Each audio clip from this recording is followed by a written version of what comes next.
The substances that we're dealing with are highly addictive because they change the networks in the brain so that your body becomes dependent on them. And this is why addiction is such a difficult problem to treat. I'm Nicholas Cosford. I'm Professor and Director of Translational Research at SPP.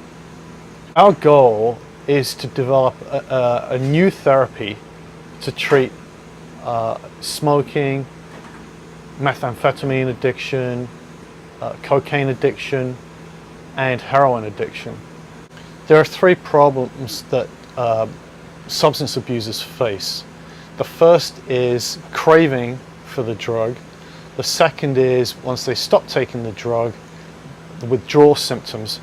And the third is what we call relapse, when they are cued by an environment that they used to enjoy taking the drug and they start taking it again.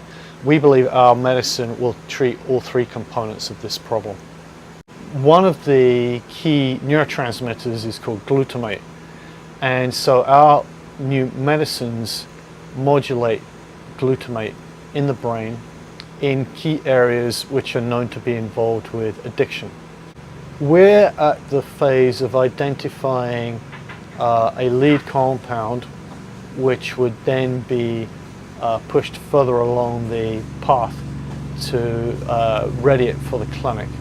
We're confident that by the end of the 3-year funding period, we will have delivered a medicine that is ready for human clinical trials.